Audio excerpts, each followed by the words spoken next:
Получи ефект.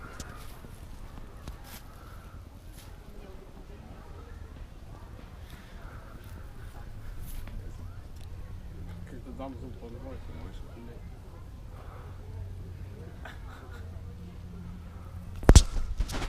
Зузо, дойдохме при твоите роднини да отбележим рождения ти ден и общо взето ще оставя първо брат да ти поговори малко, защото аз в момента нямам муза.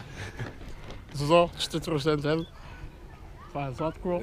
Златко, Добре, да си жива и здрава.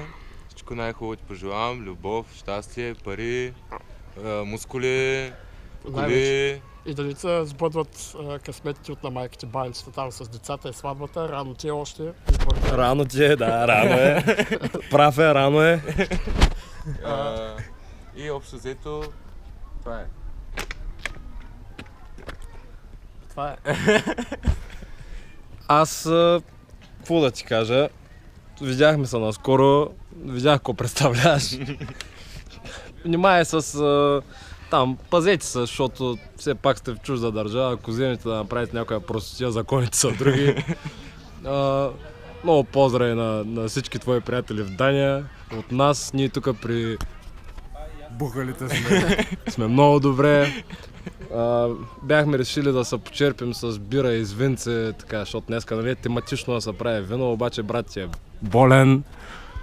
И така, просто да видиш, че и ние сме хора, сетили сме се за теб. Бъди жива и здрава и всичко най.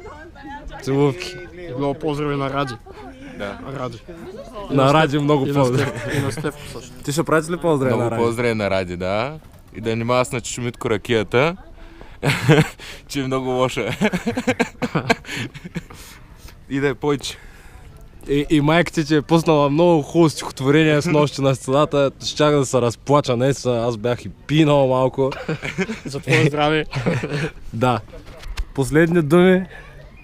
Жива и здрава. Да. И да се върнеш пак в Стара скоро. Загора. Много любов.